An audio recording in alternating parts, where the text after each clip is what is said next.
Ok, merci.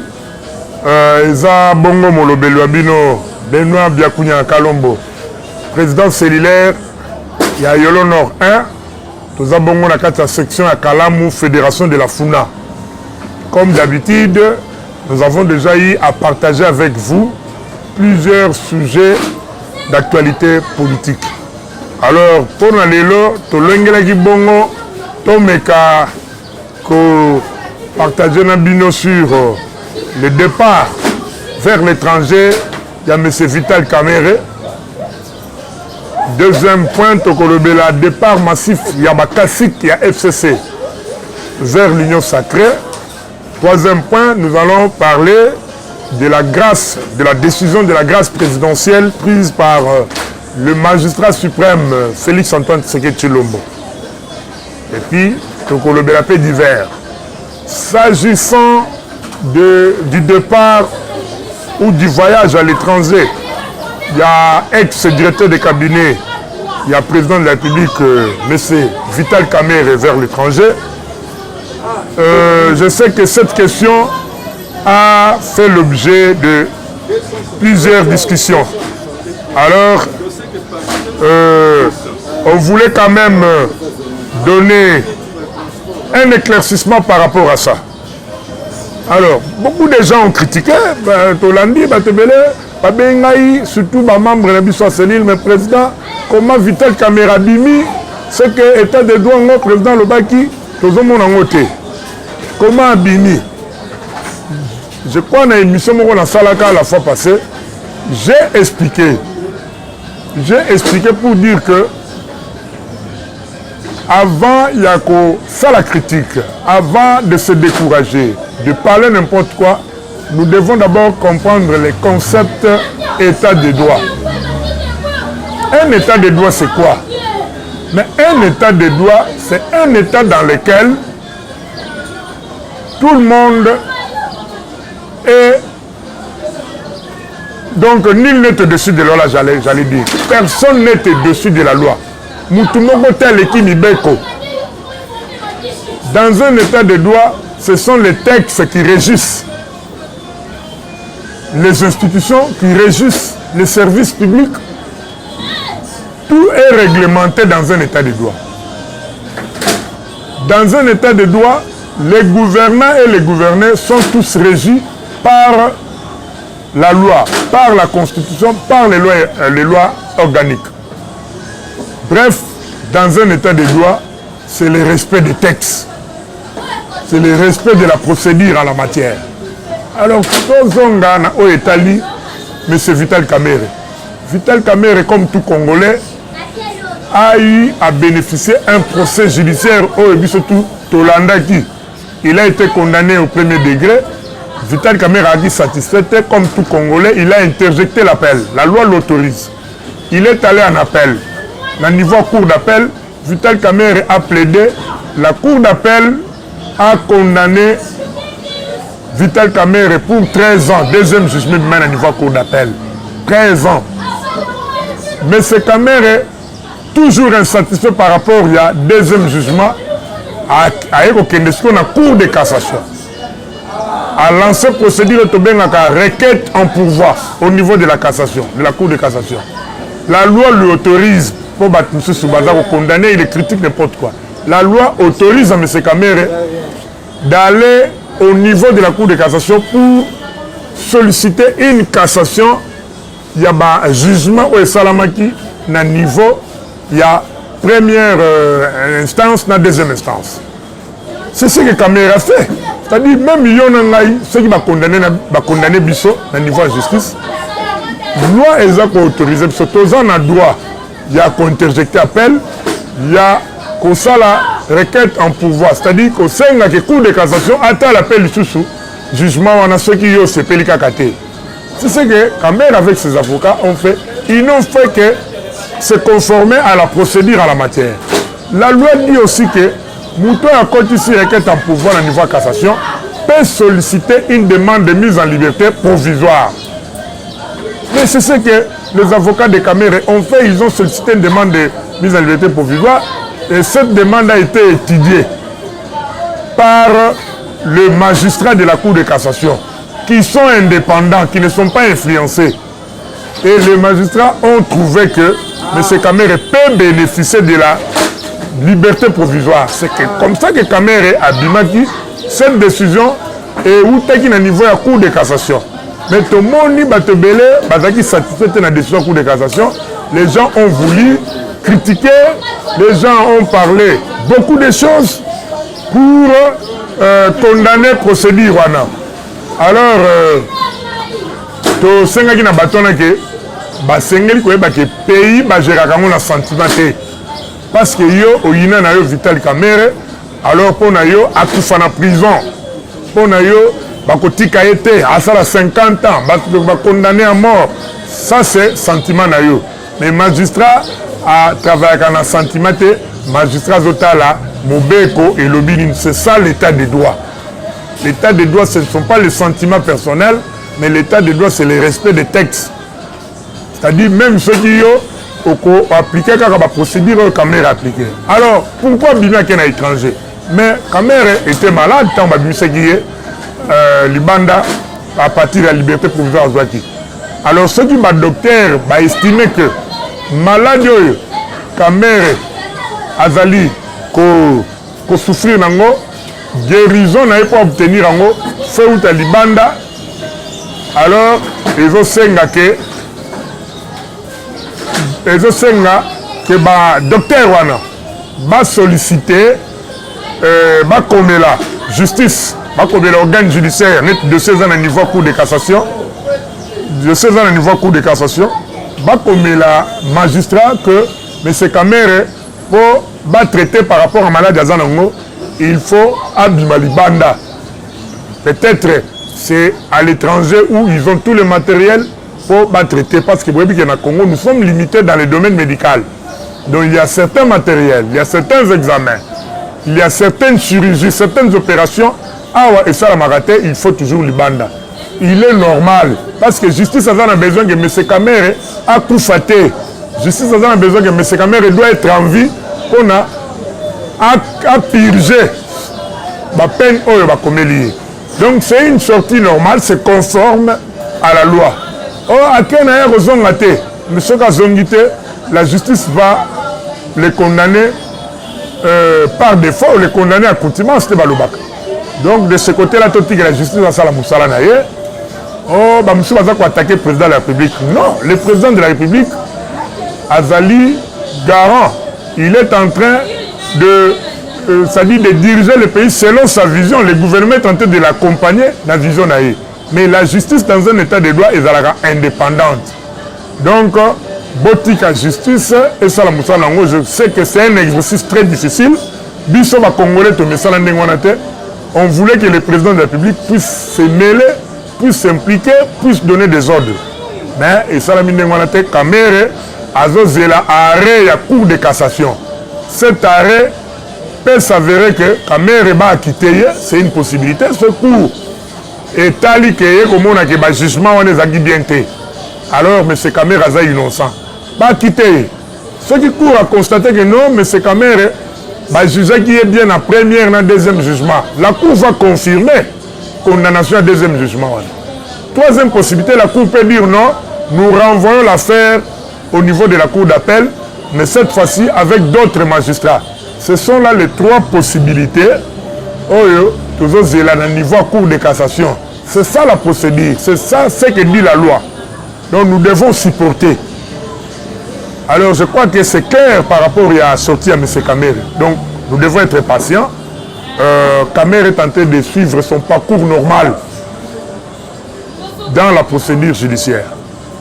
S'agissant du départ massif des caciques, des FCC, des ténors, des FCC, ce que nous pouvons dire que départ est constaté, Ezali expliqué par un souci de positionnement. Batouana Bassi va comprendre que côté Bazali, Ezali a Kokoufa. Ils doivent rejoindre vite les camps du changement, c'est-à-dire l'union sacrée. Sinon, Bazobanga Bakozala rejeté par ma base na bango. Donc, en bon politicien, ils ont trouvé que non, il faut rejoindre le camp et le président. Et le président de la République a l'obaka bien qu'il ne ferme pas la porte pour la union sacrée. La porte est ouverte pour toute personne qui veut entrer dans l'union sacrée, mais à seule condition que au côté pour accompagner le président de la République dans la vision naïe. Ils allaient résumer dans l'idéal, il y a le peuple d'abord. Donc, je suis dans l'union sacrée de servir le peuple. Donc, Bochab, Penzaye, Bochab, Lumanu. Non. Si Lumanu dit que non, n'a pas servi le président de la République, n'a servi le peuple. Mais tout ça, c'est un geste. Oui, vous êtes venus dans l'union sacrée. Ici, chez nous, dans l'union sacrée, c'est d'abord le peuple. Je crois que Batouana, il faut que Balakissa, la volonté na bango, adhésion na bango na tout le monde a na misala. Balakissa effectivement va se convertir. Maintenant, ils veulent travailler pour la nation. Parce que l'union sacrée est là au service de la nation. Alors, je crois que il faut me comprendre bango. Politiciens ne sont pas côté mouvement Zali à côté vendre la place Maï et Zali il y a beaucoup de faisons n'ingana suscité et comme on a aussi là et comme on séché à revendre la terre et on moni bazoya et belé et ils ont compris que volonté président Zanango a réussir kaka et le ko mankaka ancien chef na bango c'était manque à la volonté mais ils ont trouvé en Fati la bonne volonté les efforts de changer les choses. C'est pourquoi Moni Baye. Mais tout en tant que peuple, va poser un acte,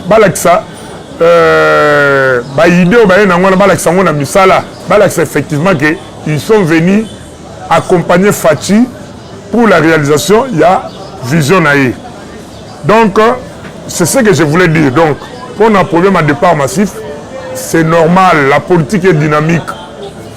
Tout le monde a dit, tant que le président a ça qui appelle pour construire une union sacrée, nous avons vu certains classiques Bayagi.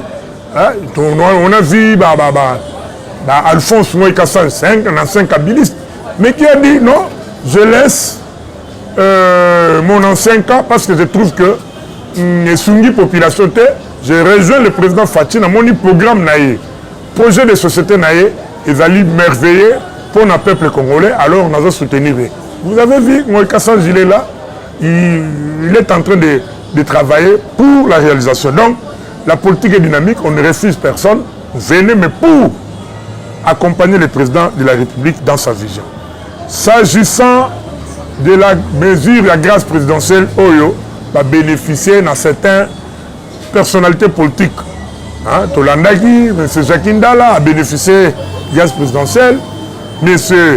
Henri Magie, il a bénéficié de la grâce présidentielle. Monsieur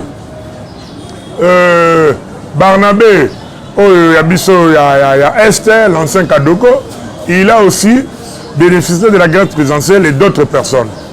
Par ces gestes, le président veut seulement montrer aux Congolais qu'il n'est pas venu pour se venger. Il n'est pas venu pour faire la chasse aux sorcières. Il n'est pas venu pour faire le règlement des comptes. Mais le président est venu pour la reconstruction du Congo. Et pour la reconstruire le Congo, le président a besoin de tout le monde, de tout Congolais. Yango wana, boyebi ke bandeko wana, on a tangeli bino, bamekaki ko bunga na façon na bango ko tambola. D'autres ont même menacé la personne du chef de l'État. Ils ont outragé la personne du chef de l'État. C'est le cas de M. Jacques Ndala, M. Barnabé, M. Henri Magie, Balobaki Biloba Loba, Sakani l'institution président de la République. Alors, service de sécurité Tchaki Bango Mamboko, déféré Bango devant justice, ils ont été condamnés. Mais le président de la République, en bon père de famille, en bon père de la nation, à l'obité, Bazali Bana, na limbisi Bango, na yokeli Bango Mawa. Babima, batika libre, bongo, ba, sunga Congo, na idéal, il y a peuple d'abord. Yangon Omoni, président a libéré Batouana. Le président n'a pas besoin de garder les gens en prison. Il n'a pas besoin de malmener les gens. le président est venu pour pacifier le pays et remettre le pays sur les rails et décoller vers le développement. Alors, ce que nous pouvons retenir par rapport à la grâce présidentielle à Batouana signale au président Tindeza que le président est un homme épris de paix, un homme, un pacifiste. Aïe pour na konyoko la Congolais, aïe pour se venger, ben il a besoin, il y a des idées sur les Congolais, ça la preuve, il y a patriotisme au Sunga. Congo pour Ebima na État où Tozanango, Bongo, tout se décoller vers le développement. Voilà un peu ce que je pouvais dire par rapport à grâce Wana. Donc, pas de chasse aux sorcières, c'est ça le principe. Il y a le président Fati, ni règlement de comptes, pas de vengeance, mais la justice doit faire son travail. Alors, maintenant, on va bénéficier de la grâce présidentielle, c'est parce que le président de la République, dans ses prérogatives, c'est celui qui a ce pouvoir-là. Lui-même a jugé, lui-même a trouvé que Bakoki Kobima. Donc, il n'y a pas de débat à ce sujet, il n'y a pas de discussion. C'est une procédure, c'est un exercice constitutionnel. Chaque fin de l'année, le président de la République gracie certains prisonniers qui bénéficient de la grâce présidentielle. Je crois, même Batouana, ils ont trouvé qu'ils ont affaire à un président démocrate, un président qui a vraiment les soucis de son pays.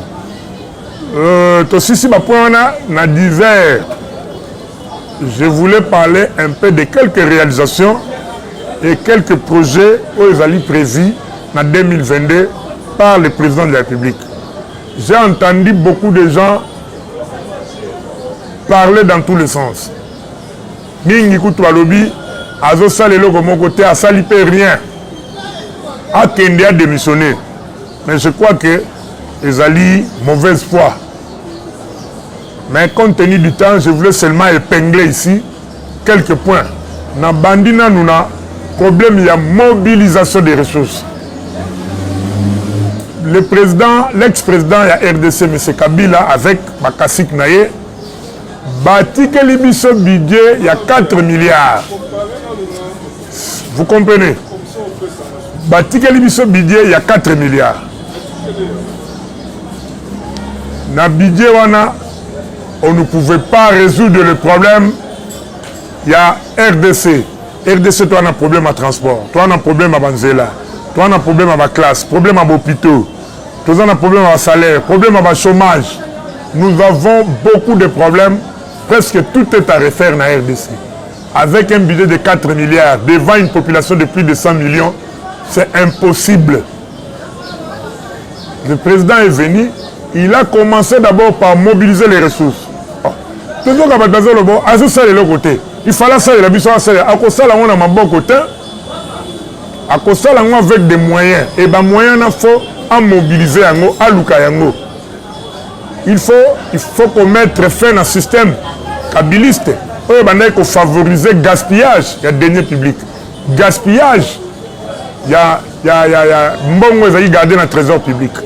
Et le président a installé une discipline budgétaire. Le président a donné beaucoup plus de pouvoir à l'IGF pour mener des patrouilles financières. Cette politique et permettre Bissot de récupérer quelques fonds pour échapper dans le trésor public. C'est pourquoi vous voyez, cette fois-ci, le budget est loin de 4 milliards et mati de 11 milliards. Yoko le bakassale le côté. Tu doubler budget 2 fois et demi. C'est quand même un effort à louer, à encourager. Et grâce à ce budget, cette année, tous les fonctionnaires vont bénéficier d'une augmentation de salaire. Est-ce que ce n'est pas un effort? Avant qu'on a 10, n'est-ce pas ça? Il faut banana 1, 2, 3, tu comme on a 10. Ou bien il faut de 0 à 10. Je crois qu'il faut tous à la patience, tous à la volonté. Problème, il y a guerre. Vous savez que le président avait promis qu'il doit mettre fin à la guerre. Mais il s'est impliqué. Tomoni avec l'état de siège, notre diplomatie a mené, la diplomatie de bon voisinage a mené. Il y a eu réduction sensible. Il y a guerre à l'Est. Ah, tout la rébellion belé Koufi, il y a quelques fractions rebelles, mais puis dans des bandades, nous suivons les informations chaque jour, des bandades déjà totales. Et ça, beaucoup de localités, beaucoup de territoires sont récupérés, sont sous contrôle. Il y a force régulière. Et le service de renseignement est en train d'arrêter chaque jour des complices. Oh, le Bazaki à la base, il y a guerre. Alors, à la ligue où vont les choses, nous voyons déjà que cette année, avant aussi Sango, cette guerre sera finie. Une guerre, la fois passée, une guerre qui ne dit pas son nom. Une guerre sans motif. Une guerre qu'on nous a imposée tout simplement pour piller nos richesses. Et nous devons être ensemble derrière le président de la République pour les soutenir afin que les FRDC et ses alliés puissent bouter dehors les ennemis du peuple et mettre fin à cette guerre. Querelle politique, on a opposant au lieu de soutenir le président de la République pour la guerre à l'Est, Bazali Kobundi sa président. Ça, c'est une haine moko exagérée. Dans ce qui en a été, il y a la gratuité de l'enseignement primaire qui est effective. Je crois que dans le point où on a débat, ils ont suscité parce que déjà dans la deuxième année à gratuité, il n'y a plus de débat. Je voulais encore épingler la lutte contre le prix de biens et services. Tout le monde, au niveau de l'aviation, les choses se sont stabilisées là-bas. Le prix est comme normal, c'est l'effort toujours, il y a le gouvernement. Tout le monde peut au niveau de la denrée alimentaire, et ça, les gens qui ont salama, on a l'andagine de comment et puis le président, nouveau stock mais le prix a changé. Non, c'est un phénomène économique normal. Comme sur le marché, nous avons des anciens stocks et les nouveaux stocks, les prix ne changent pas directement parce que les commerçants cherchent d'abord à solder l'ancien stock au prix d'achat au Basombelaki. Alors, pour le commerçant, le Kakaka a intérêt, il y a un temps, mais c'est une situation de courte durée. Avant aussi, ce mois de janvier, beaucoup senti que le prix est stabilisé. C'est les nouveaux stocks qui vont s'imposer. Tokosomba Thompson, n'a pas pris le gouvernement a affiché. Le l'appel sous programme de ouverture santé universelle. C'est un programme moko à soutenir parce que dans ce programme, tous les Congolais, toutes couches confondues, riches ou pauvres, auront quand même un accès facile aux soins de santé. Donc, contrairement à Ndengezali Liboso, cette fois-ci, au Beli, yo au Vandagana Malueka, yo Vandagana Kisenso, au Kutana spécialiste, à consulter yo et à couper ça au Bakisi, à passer dans l'examen Sengeli pour te Babiki Sayo. Donc, c'est un plus, et je sais que je soutenir mon Konzamboka. Nako, tant appel sur ce projet Chile Gelou, bien que souffrir, mais je crois qu'avec tourner au président de la République à l'intérieur du pays, c'est dans le cadre d'inspection, ceux qui ont mal travaillé seront poursuivis par la justice et puis on va faire une nouvelle mise en place dans le domaine où on a Pona, Pasunga, Mokonzamboka, dans le projet Naïa, Chile Gelou, Banzela, et Zonga partout, interconnexion et Salama, un peu partout. Enfin, il y a les projets, il y a 145 territoires. C'est vraiment un projet à soutenir parce que le développement du Congo est conditionné dans le projet en Ndengwana. On ne peut pas développer le Congo à partir de Kinshasa. On doit développer le Congo à partir des territoires ruraux. Et le gouvernement a décidé de financer tous les territoires. Et à partir du mois de mars, on va commencer à verser 1 million dans chaque territoire pour financer les projets. Je crois que il y a aussi les ports en eau profonde. Il y a Banana, Oezo Banda. En Oyo, le contrat a été déjà signé avec Émirats Arabes Unis. Nous avons soutenir Mokonzamboka azana makanisi malamu pe azana volonté to le bateke o aprometaka yo kangi maboko non le développement ya France États-Unis et salami na présidente et salami na concours ya population tout le peuple bazaki engagé na réalisation ya ba projet. C'est pourquoi les lots mboka wana ekomi ndenge tozomona bango les lots ezalate yo kangi maboko ozozela ke fatia sala miracle non on doit les soutenir na sengi soutien total na Fati Béton parce que azali penza na volonté na souci ya ko sunga mboka na biso ko bimisa mboka na biso na gouffre place outia alors na suki bongo wana na kopesa mbote na ba combattant na biso ya cellule ya Yolono un combattant François Nzembele combattant Alpha combattant Mwambadi tout l'ingénieur je le salue en passage meilleur vœu pour cette année 2022 Zamba Pambola bino na PCP na ba combattant na biso musu balandaka biso toujours ya Yolono 1 baza déjà na Mikila Poto j'ai cité combattant Mathieu Epenge na cité combattant Joris Moukeba, merci beaucoup. Nous avons pour année 2022, que cette année soit une année de grâce pour vous. Je présente aussi mes merveilles na chaîne Nabiso de tous les temps, CT News, Moussala Kitoko Bozo Sala, tous les grands événements, Oyo, ils ont dans le cadre de la changement, vous allez absenter, beaucoup de Kak, Zambe, Azala Nabino, Asunabino, partenaire, Bachabino Mamboko. On a contact numéro 085 617 02 13. Alors, pour Nalélo, tout ce qui est prochainement. Merci.